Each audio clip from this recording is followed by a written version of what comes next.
Good morning, ladies and gentlemen, and welcome to this panel discussion. My name is Alberto Martin Torras. I'm the Director of Catalonia Trader Investment Office in Germany, and it is a great pleasure to moderate this panel with our guests and to welcome you to this event. The topic this morning is how some leading companies are using and developing technologies such as artificial intelligence, 3D printing, robotics, and IoT to shape the future of manufacturing. And what are the elements that make Catalonia one of the best places for it to happen? We will therefore roughly divide the session into three blocks: Industry 4.0 development, business and corporate challenges, and Catalonia as an Industry 4.0 hub. And I will be suggesting a number of questions against this background. Please remember, you may also send us your own questions by using the chat of this session, and we will do our best to ask them to our guests at the end of the session. As a matter of fact, we are very lucky to have a distinguished panel, so I'd now like to introduce all our guest speakers. First of all, Mr. Rafael Margarit is Digital Lead, Process Industries, Central and Southern Europe at ABB. He has 20 years of experience in the areas of maintenance, service, and projects, and has been working at ABB for 15 years, focusing on automation, electrical design, and control architecture. Thanks for joining us, Mr. Margaret. Mr. Richard McCullough is Managing Director of Almato Iberia, a subsidiary of listed company Data Group with offices in Bonn, Duisburg, Hamburg, Reutlingen, Stuttgart, and Barcelona. He leads the company's efforts to provide software and services for intelligent digitalization of organizations. Thank you for being here, Mr. McCullough. Good morning. Thank you very much. Good morning. Mr. Gerard Esparduce is Managing Director at ERNI Spain and has over 20 years of experience in international technology companies in different places such as Barcelona, Madrid, London, and Zurich. His expertise is related to the medical devices, engineering, and robotics sectors. We also appreciate your presence here today, Mr. Esparduce. Good morning. My pleasure. And Mr. Jama Oms is Benelux, Iberia, UK, and Ireland 3D Regional Business Manager at HP. In his current position since 2016, he's been helping companies change the way they design and manufacture products in the automotive, railway, consumer goods, healthcare, and industrial segments. Welcome to the panel, Mr. Oms. Thank you. Good morning. So I don't think we would have a better qualified panel for today's session, and I don't want to take any more time. So given the circumstances, I would like to start off with a very general and broad question. We know COVID-19 has accelerated digital transformation and the growth of Industry 4.0. So I want to ask our speakers, when it comes to Industry 4.0, what are the technologies that are becoming increasingly relevant in this context? In alphabetical order of the companies here represented, I will first invite Mr. Margaret to give us his thoughts, and we'll follow up with Mr. McCullough, Mr. Esparduce, and Mr. Oms. So Mr. Margaret, please. Yes, well, in ABB, during COVID-19 situation, ABB has a strong relationship with customers through our service organizations.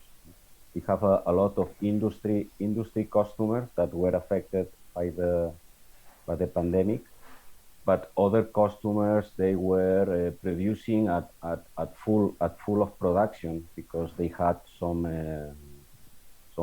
pulp and paper producers, for example, they were producing at full 100%.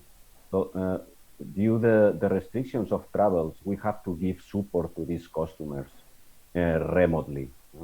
Then for these situations, our operations service organization was using technologies like augmented reality for our service engineers to give support to the maintenance customers, engineers customers on site. So we were delivering a lot of service support, also some commissioning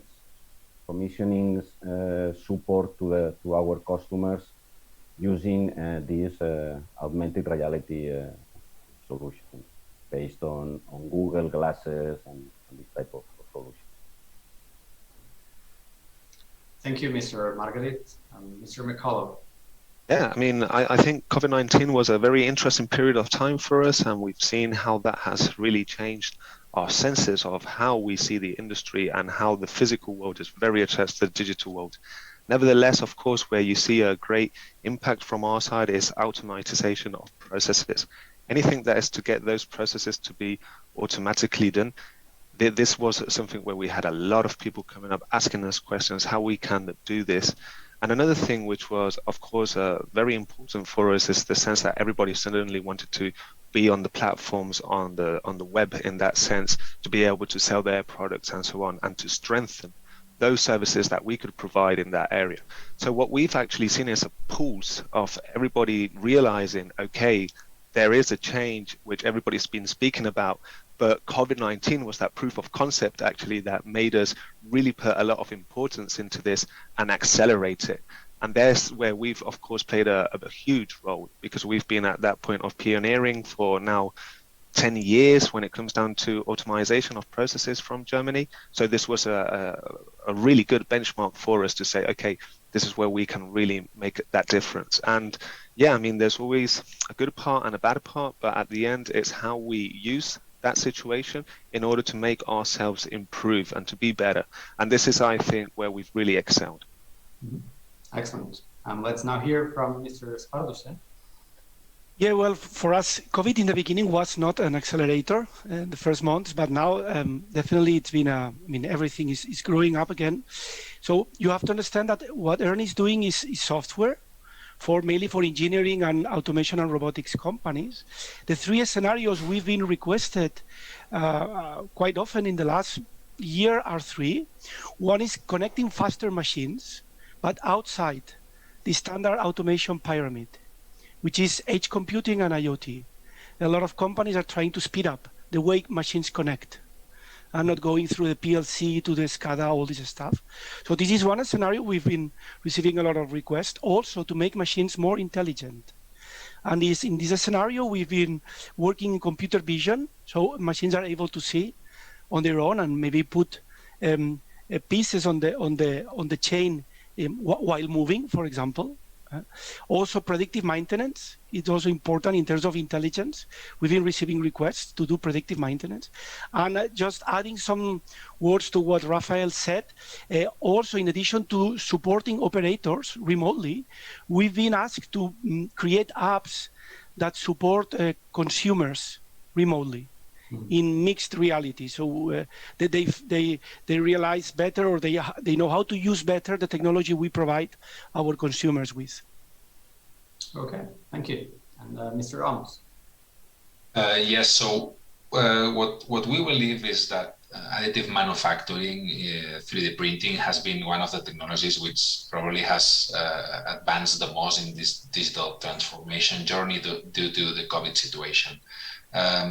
It's funny because our founders, Bill Hewlett and David Packard, they always said that the biggest competitive advantage is to do like the right thing at the worst time, and we did it, no? And HP and our partners produce more than 2 million parts, including, face shields, ventilators, you name it. And thanks to this technology, we could react very, very fast. Rapid innovation, iteration of different designs, fast production without molds. So it really changed the new paradigm. And what we believe is after this COVID-19 is that we have moved from a consolidated manufacturing and assembly versus a distributed manufacturing and assembly. So produce more locally, So this is what I would like to highlight about the 3D printing in regards of this COVID situation. Yeah. Right. Well, thank you all for your opening remarks. I'd like to ask a question that's somehow related to what we've just been discussing. Clearly, we're witnessing the emergence of a lot of new and cutting-edge technologies. You mentioned a few of them, but this has also generated a lot of buzzwords. So my question is, how can manufacturing companies cut through the noise and leverage technology to drive value today? How can they identify, so to say, those specific technologies that can offer them the most value? Mr. McCullough, perhaps you may want to start. Yeah, I think at the end of the day, it's very interesting, this question, because the expertise comes from the client, right? So the client knows very well what he has to do and what he really needs to achieve in that sense. When we come in, of course, it's a matter of fact of analyzing those pain points that they have already identified. And with this analysis, trying to see where we can also bundle up other situations, processes that we find within their whole structure in order to say, okay, we can actually put a solution to this. What we also find is that common, so to say, race in the technology manner that the industry has, yeah? And within this race, we have identified, of course, those technological advantages that we can then implement, i.e. RPA is one of them, machine learning is another one of them, artificial intelligence is another one of them.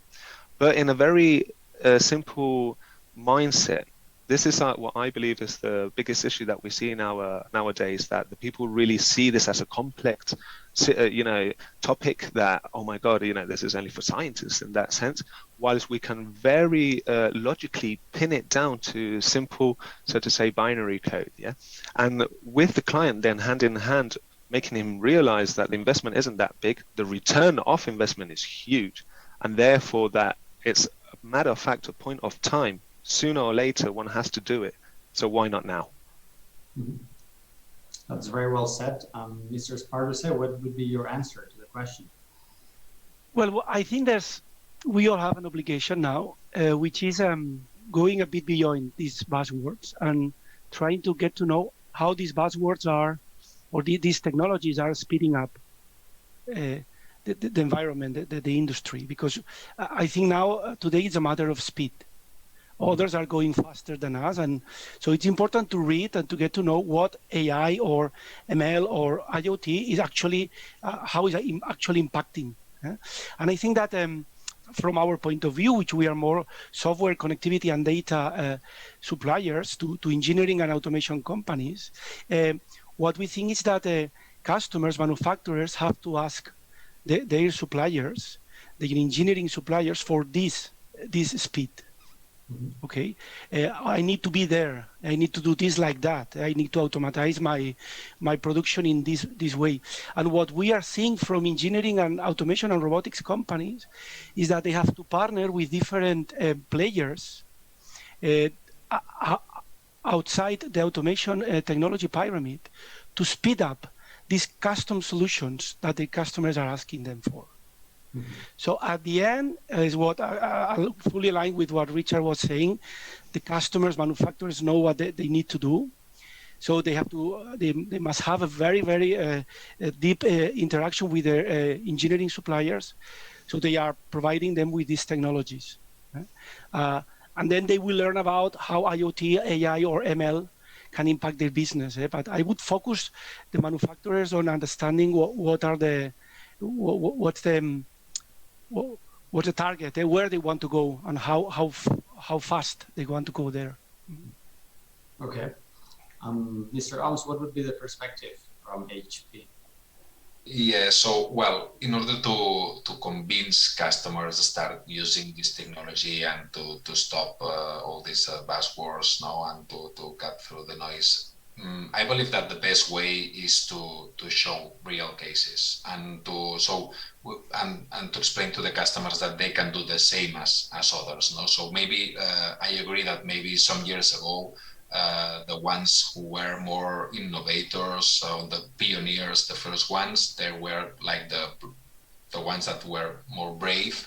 But today, in our case, in the different sectors, in automotive, we have many OEMs, BMW, Seat, Ford, Volkswagen, many customers in the medical devices space, in the orthotics and prosthetics. We are showing that you can replace a full manufacturing facility from CNC to 3D printing, and you can see, we can show it. No? So this is what we have been doing for the last month and years.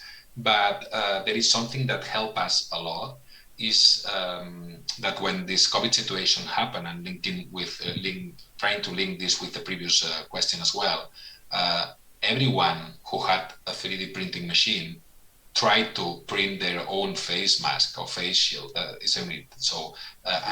we showed to the world that the capacity of this technology, that you can print locally, you can print when you don't have parts, you can design and print and get it faster and probably cheaper. So that helped us a lot. All right, so clearly understanding what's the face of the client and being able to display some tangible examples are some of the keys.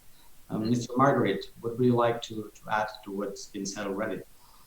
I agree with my colleagues that our customers are really dizzy with all these terms and buzzwords that we are talking about.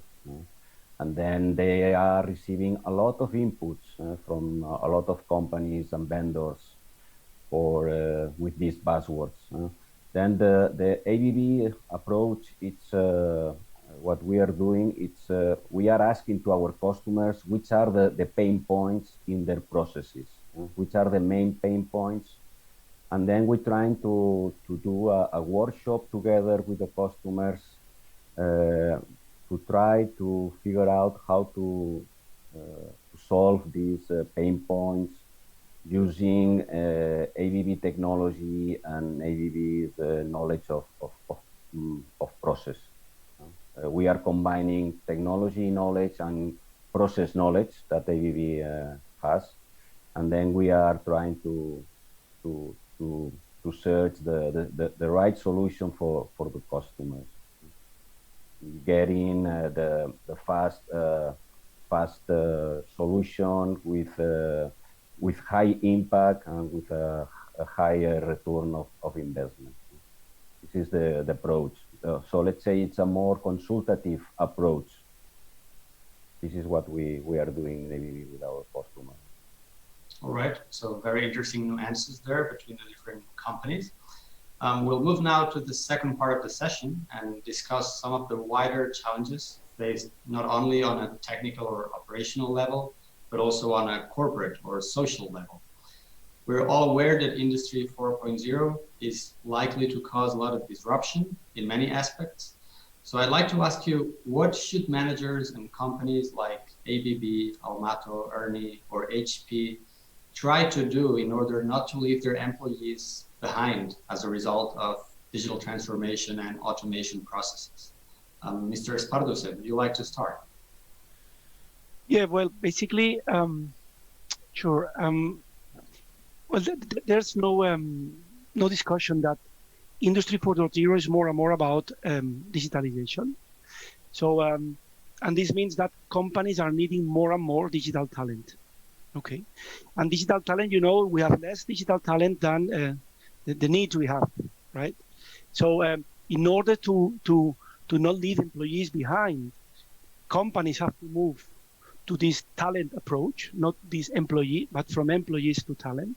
And they have to do it in a sustainable way, because the challenge is that I cannot build only in a specific setup for this digital talent, which is boosting my transformation.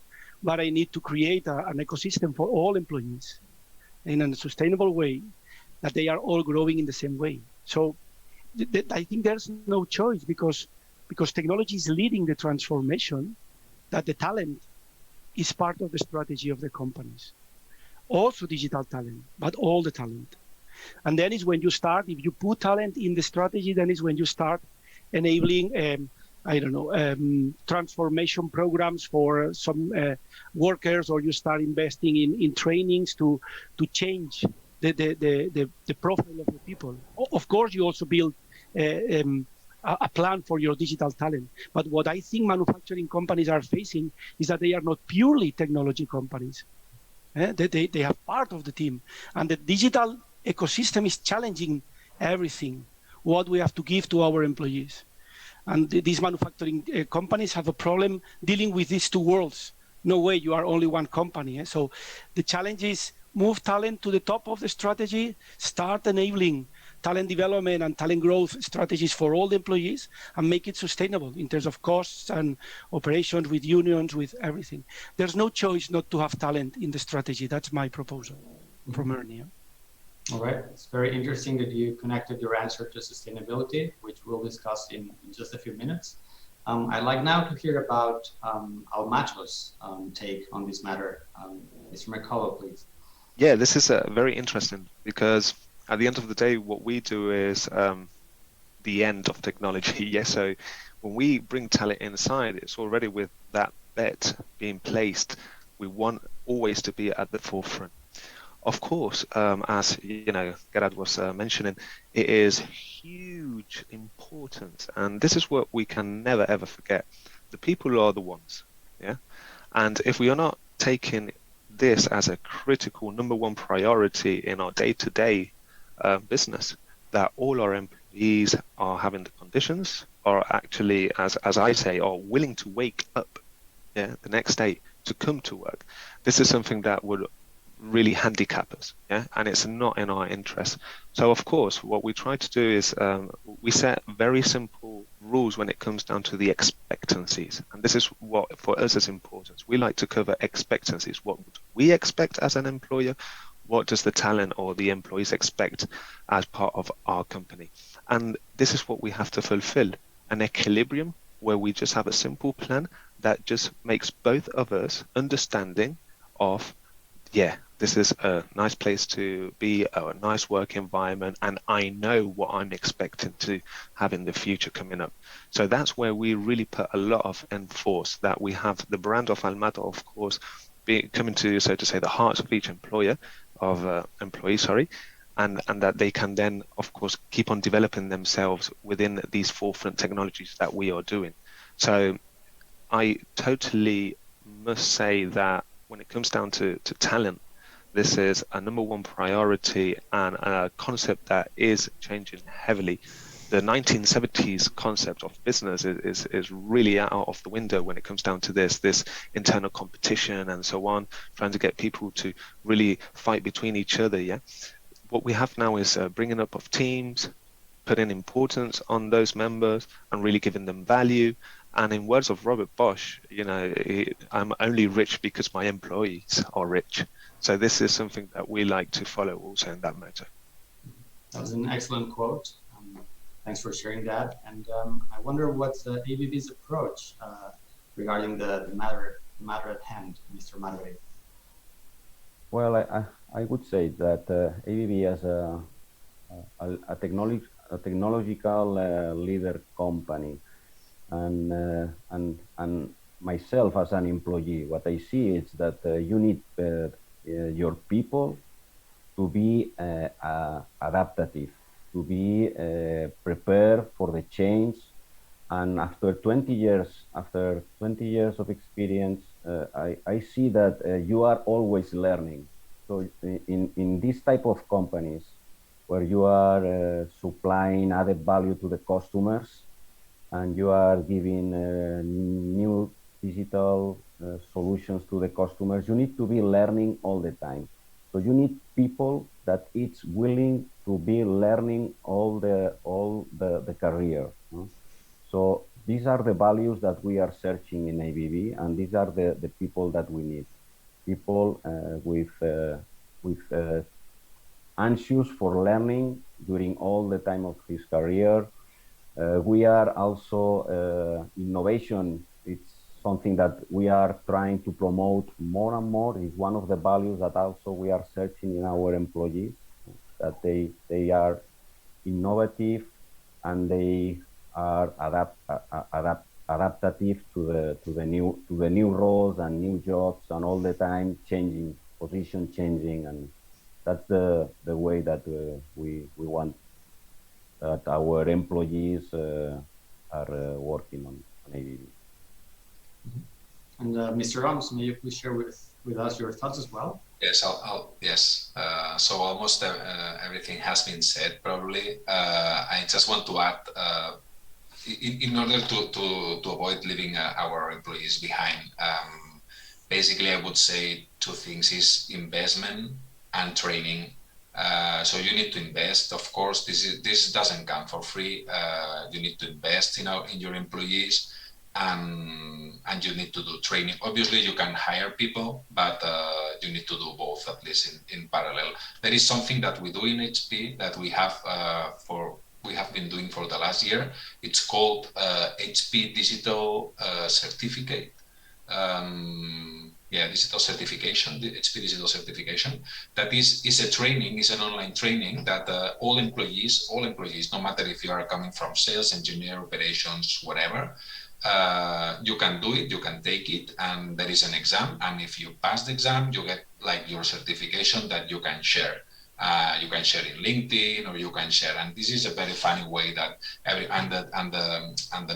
the training is about robotics, artificial intelligence, machine learning, some other IoT, and some 3, 4, 5 topics, additive manufacturing as well, of course. But that's I believe a nice way to cover this as well. All right, and I'd like to continue with you, Mr. Oms, because last month HP joined the Additive Manufacturer Green Trade Association. So I'd like to ask, how can additive manufacturing, in your opinion, become a force for sustainability when it comes both to the manufacturing process and the impact of the products produced? And perhaps more generally speaking, and this is a question I will also ask to all other speakers, what kind of environmental impact is the Industry 4.0 likely to cause? So Mr. Oms, if you can elaborate a little bit on this issue. Yes, we just joined this association, the Additive Manufacturer Green Trade Association, that is a non-profit trade group founded to promote the environmental benefits of additive manufacturing to the key industries.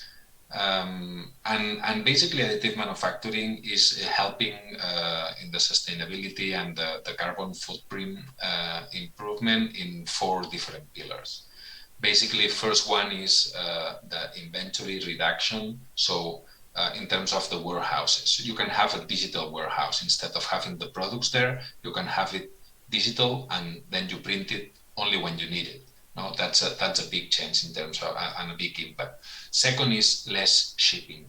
So you produce locally, so you don't need to ship everything from China to the rest of the world. You can produce you can do a distributed manufacturing, and this has an impact as well. Then there is less material and less mass, so additive manufacturing is not, or 3D printing is not a subtractive manufacturing methods, is an additive manufacturing method. And the difference is, and I always put this example that is very easy to understand. Imagine a block of plastic where you want to get an insole. In order to get an insole from there, you need to remove all the plastic and throw it away. With additive manufacturing, you just need to put the material to produce an insole, and that's it, without any waste. No? So that would be the third one. And the last one is that in additive manufacturing, you only use the material that you need. The material that you are not using, you can reuse it for the next print. And with the parts that are printed and you don't need it anymore, you can produce pellets for injection molding. So the circular economy, you get it at 100%. So in total, additive manufacturing is really having a very good impact in the sustainability. All right. Well, thank you for all these interesting points. Mr. Esparduce, what's Ernie's approach to sustainability? Well, I'm here a bit more in another area we do at Ernie. And I think thanks to COVID, we speed it up a lot, and which is about our RPA. The fact that we can start automate, I know it's not so romantic, but from yesterday to today, we are not going to the office. So we are now, there's no excuse that we don't start digitalizing all these administrative processes that are generating a lot of paper, a lot of movements, everything. So at least Ernie, we are doing this for our customers, and we did it internally. We increased by 10 the number of processes we have digitalized at Ernie. And RPA, it's now going to be one of the main contributors to sustainability, because a lot of companies are doing manual processes that are wasting materials, are wasting energy, are wasting a lot of things. And so all the companies today can do RPA, can digitalize their administrative processes to contribute to sustainability. So it's not that far. Mm-hmm. And as far as Almato is concerned, may we also have your thoughts, Mr. McCullough? Yeah, I totally agree with Gerard in that sense. I mean, of course, RPA gives you that, gives you the possibility to really go in and reduce in all that paper. But something, of course, that is very, let's say, very important, which is building up, is the consciousness of green technology. What we have been realized is that since the industry has started and it's really become an important and a critical fact to have inside the businesses and the different companies and sectors, there is a whole movement of how you manufacture your components in your computers in the digital side and so on. And these create a lot of energy waste, yeah, and a lot of material waste, of course. So what we have really started to analyze is how can our services really reduce the infrastructure required, okay, and how the requirement of this infrastructure actually affects on the environment. So I can only say that at present time, we are even gaining more and more information about, you know, what a search in Google can really affect in terms of energy and you know, sustainability and waste in that sense. And therefore that we have to really be conscious about when we start providing our solutions, that the simplicity is not only on the side of the software, because we sell software in that sense, but all of the hardware which is behind it, and then how that hardware is actually being produced, and how that, you know, piece of component affects the world. So I can only say, of course, totally agreed with Gerard. RPA is, you know, top solution for this. We've been doing this for so many years now that we've seen it in the past, and it's like, hey, come on, guys, you have to do this, right? If you always speak about going paper free, yeah, and all of these things, you've got the solutions, just do it. But yeah, there's another awareness coming out actually from what's this heavy industrial, so to say, actions and movements that have to be done in order to you to receive a computer in front of you. Yeah? So it's a very interesting question indeed. I believe that with the time developing, we will see even more and more solutions in the digital world that will actually point in that direction. How can we make the digital world sustainable? And this is very interesting. Thank you. And Mr. Margaret, clearly ABB also takes sustainability very seriously when it comes to creating long-term value. Can you tell us a little bit about what specific actions it's actually taking? Well, ABB sustainability and energy optimization, energy efficiency is one of the biggest challenge that ABB is addressing in our customers. Heavy industry customers, utilities customers, how to produce the same products using less raw materials, less chemicals, less energy. This is where ABB it's a world leading supplier. So a lot of digital solutions are addressing this in process performance, improve the process performance, reduce the energy on the processes. Also, asset management, predictive maintenance. It's also a big area where we can improve, avoiding these shutdowns and scheduled shutdowns on our customers. Then we are going to save a lot of materials, second-class materials. So it's operation excellence and process is also another point where ABB is working a lot to create more efficient processes for the customers, how to improve the processes. So all of these solutions are affecting directly to the sustainability, and they are improving the sustainability. Thanks. Well, I'm happy to say that some of our viewers are already submitting a number of questions. So let's move to the third part of the session, and hopefully we'll have a little bit of time to address at least a few of them. All of your companies are performing strategic activities in your facilities in Catalonia, where you have either research and development centers or digital hubs or other important assets. So I'd like to ask, why do you think this decision was made by your headquarters? Mr. McCullough, may you please start? Yeah, could you just repeat that, because I wasn't clearly hearing. Yeah, so the question was, what were the key reasons why your headquarters decided to have a strong presence in Catalonia? What was attractive about Catalonia that made you chose it as an investment destination? Sure. Basically, I mean, this comes back from actually the 4 industrial engines of Europe. Okay, if we analyze where are these, we have Baden-Württemberg, we have Rhine-Alps, we have Lombardia, we have Catalonia. These are the industrial engines of Europe. So our presence is Baden-Württemberg and Stuttgart itself.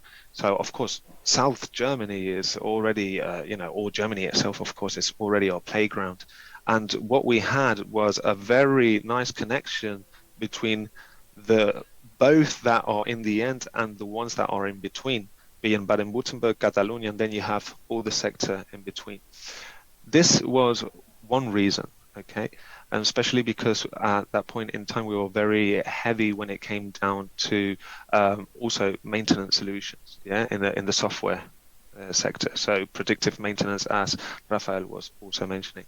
But then what we really saw as appealing was the simple fact that there are 2 huge continents that are in a scope from Barcelona's, let's say, strategic point in the map, and Africa and South America in that sense. One because of the language, so it helps, and the other one because of how close is it. And we see that these are emerging industries, and we want to be close to that. We want to actually be close to always that development of new things, and what we are seeing in these 2 continents is very interesting when it comes down to how they develop themselves and what direction they are actually taking. So that sometimes they can even be countries that have a will that, because of bureaucracy or politics, in Germany you can't really do much, or in Europe you can't really do much, but they have that flexibility. So you can really test things and have different type of projects which actually have a very high technologic, innovative component to them. Mm-hmm. So this was one of many of the reasons, so to say, of going to Barcelona. And of course, what Barcelona has, or Catalonia has, for me, it's more Barcelona itself, It has everything within a city, okay? So when we started coming over, we actually had a very high awareness of how computing and how, let's say, the calculation and the speed of calculation of computing would affect, of course, our automation processes, and how that would help us in our services. So the universities that you have around Barcelona are great centers for science, and what you find is that you have many of them as nearly your neighbors, and this is very, very, I mean, I would say cool even, that you can just go ahead and I have like centers of technologies just by my side here, and I have most of the biggest universities just in the surrounding area. So I'm actually based in 22 Arroba, so this is that sector, so to say, of Barcelona in the city, where's the technological center, and I think most of the players are here also, so we have a very nice environment in that sense. And this will always, of course, then let's take the weather apart and the beach, and that this will always be a forefront when it comes down to Catalonia and Barcelona being a very strategic place in order to open a company. Indeed. Well, great points, and I'm glad that you mentioned the 4 motors of Europe and the cooperation network. We're indeed very fond of, not to speak of the weather. And I'd like now to ask Mr. Margaret. Obviously, we know that ABB opened a Customer Innovation Center earlier last year in January 2020. So perhaps you could elaborate a little bit specifically on this investment and what drove it from the early beginning to this point. Yes, ABB has, as you know, a presence in all the countries in Europe. Has presence in more than 100 countries in all around the world. In Spain, we have several facilities all around Spain, but the biggest facility it's located in Catalonia, because in Catalonia located in Sant Quirze del Vallès. There it's where ABB has the biggest facility. We have more than 400 people working over there, representing all the ABB business lines, from robotics, discrete automation, process industries, motion, and electrification. We have the 4 business lines represented in Sant Quirze del Vallès. But and also it's a very important innovation and research and development place, mainly for robotics. And then robotics business line was launching last year. At the beginning of last year, we were presenting a new robotics customer innovation center, where it's a place where we want to develop innovative robotic solutions for our customers. We want to work together with our customers and with our partners, ecosystem partners, where we want to develop new solutions for the customers. It's an open lab where customers can bring their solutions. We can develop. They can bring their pain points, and we can try to develop together with ABB's expertise. We can develop solutions together with the customers. So it's also a place where we want to develop talent. And this is what we have also in Catalonia, as Richard was talking about. In Barcelona, we have a lot of companies, software companies, with a lot of development on new solutions for digital transformation. So we are also taking the profit of these companies, and this is also coming to our innovative center in Sant Quirze del Vallès. Unfortunately, we had the COVID-19, so it's taking a lot of restrictions because the health of the people. But we expect to start strong again when this is solved. After summertime, we start to let's work together with again in this innovative center. We have a lot of expectations on that. Yeah, the timing of the opening was indeed tricky, no doubt about it, afterwards, but the center is very impressive, so we're sure it's going to be a great success down the road. As far as HP is concerned, Mr. Oms, could you tell us a little bit about what is it that you find most interesting or attractive about Catalonia for HP to perform its activities so successfully? Well, in fact, I'm happy to say that we have a very big and nice facilities with more than 2,500 people working there. We have 700 engineers, and it's the biggest R&D HP site outside the United States. So that's a very good one, and it's the biggest R&D for additive manufacturing 3D in the world. Not only for HP, so in the world, so it's more than 40,000 square meters. And we decided this to be here because of mainly there is a good environment, as Richard and Rafael were mentioning, that different companies, specifically for additive manufacturing, there is the IM 3D Hub where we are collaborating, and it's a hub where is helping companies to adapt this additive manufacturing technologies. Then there is also the D factory that is moving to new facilities in Zona Franca very soon, and we are collaborating there as well, who is doing many things, but one of them is incubating new startups related to 3D printing. And obviously, additionally to the geographical position we have in Europe is the talent, the talent that we have, the talent that we have developed, and this is an asset that make us very, very strong. Thank you, Mr. Ramos. And Mr. Esparza, could you also share your thoughts on this topic? Yeah, I would like to say that the decision to come to Catalonia was strategic because of the site, but it was not. We were doing a follow the customer. Mm-hmm. It was a very big customer we had in Switzerland that decided to land in Catalonia, in Sant Cugat. So we followed them. But after we landed in 2012, now we are 300 engineers. Okay. But what we are doing now, and we are doing it along with Axio and Catalonia Trade and Investment, we are landing companies in Catalonia. So we are inviting, the same way our customer moved to Catalonia, we are inviting others in a concept we called BOT, Build, Operate, and Transfer. So we are somehow mitigating the risks of opening a site in Catalonia by opening the site on their behalf. And then we do the transfer of the team 2 years later. So we build up a team of 40 to 100 engineers. So we do the incubation of the team.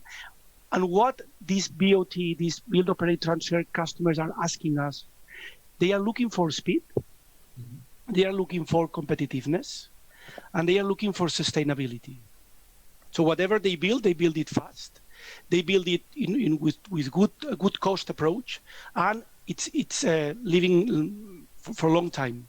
And I have to say that the manufacturing sector is not the main one opening, for example, digital hubs or bringing the technology hubs here. We have very good examples, but others like e-commerce or startups more related to other areas. So we have an opportunity to bring more companies to Catalonia related to manufacturing. Just one thing, in terms of differentiation, what differentiates Catalonia from other sites? I would say, in addition to what my colleague said, first of all, the environment around the Mobile World Congress is amazing. So, and this generates that a lot of companies are coming, and this generates a virtuous wheel. More and more companies coming, better environment, more companies coming. But also important, technology is driven by young talent, mainly. And young talent continuously want to come to Catalonia. And that's a fact. And that's a fact that is even changing the way big strategic consulting firms in the world are changing the way they analyze competitiveness for cities. In the past, price of the resources of the people, salaries, was one of the main drivers. But now, the willingness of the people to go to a place is becoming even more important. I'm not saying more than the cost, but it's becoming more important. And there's no doubt that young people worldwide want to come to Catalonia. Every month we receive a lot of people from abroad. And these are the two, the Mobile World Congress and the ecosystem, plus this mentality of the young talent willing to come to Catalonia. And the third topic that I think Richard says, it's very important, that's the opportunity for the manufacturing sector. The industrial culture of Catalonia is super strong. So the awareness of how difficult it is building technology for manufacturing, the manufacturing sector, this awareness is here. With very good universities, very good professionals. So all this together is what, from my point of view, from Ernie point of view, makes Catalonia really strong. And last but not least, with this COVID stuff, the importance of Barcelona, it's important, it's super relevant, but now it's less, because we are moving to a hybrid scenario where our people is 60% working at home and 20% or 40% on premise. And we are working in Sant Cugat, in Sant Quirze del Vallès, wherever. So even it's better for Catalonia because we have several rings of industries around that the COVID is helping on this way, that we can distribute the talent around Catalonia. Thank you, Mr. Esparza. I believe you all raised excellent points, and we're getting close to the end of the session. We barely have 6 minutes left. So I'd now like to share with you some of the questions that we have been receiving. through the session, and I will start with one which is specifically addressed to Mr. Margarit. Oliver Thiel is asking, what are these pain points specifically? Mr. Margaret told us about the fact that customers do have pain points, and he would like to know to which specific pain points you have been referring to. Well, it's depending on which type of customers we are talking about. As I said, ABB, in my case, process industries. I'm leading. I'm working with cement customers, mining customers, metals customers, pulp and paper customers as well. So it's depending case by case, but the main topics in digital transformation that customers want to address using these technologies, it's, for example, typical one, it's asset maintenance, asset predictive maintenance, how to address, how to avoid these unscheduled shutdowns in their big processes, because these are processes that are running 24 hours, 7 days, and each shutdown, unexpected shutdown, it has a big cost on the customer. Then customers want ABB to give support to them, for example, for developing digital twins of the main assets, electrical equipment, mechanical equipment, and these models, digital twins, the customers wants to have what is the situation of this asset, to try to advance the maintenance actions, or to do a planning maintenance to avoid the unscheduled breakdown of the asset. So this is one of the most typical issues or pain points of a customer in process industries. Another question that we have received is, what is it about future manufacturing that has to do with prosumers? It seems to be a word made up of producers and consumers using 3D printing in home office. Is any of you willing to ask in less than 60 seconds? Well, maybe if it's related to 3D printing, I'm gonna start. So we, from the HP point of view, we don't see 3D printing machines at home. We don't see that. So it's the same that, for example, now you have the print service providers that are printing books for you, and this is an industry. They need it's manufacturing facilities and post-processing facilities. It's not an easy thing that can be just sent to home and print. You cannot print a book at home, no? So you can print a paper, a couple of 3, 4, 5, 10 papers, whatever, but you cannot print a book and put everything, all the envelopes. And so this is something that the covers, you cannot do that for 3D printing, for all the complexity, materials, design, etc. It's very difficult that this happen in the short mid-term. We don't see it. Well, thanks, Mr. Oms, and I'm afraid time is running out on us, so we don't have a chance to raise further questions to our speakers. Let me simply conclude by thanking all our guest speakers once again for really excellent, inspiring insights. It was a great pleasure to share this panel with you all. And on behalf of Catalonia Trade and Investment, please feel free to reach out to us if you're interested in doing business in Catalonia. We'll be very happy to help. Thank you all, and have a great day. Bye-bye. You're welcome. Bye. Thank you. Bye bye. Thank you. Have a nice one. Bye bye.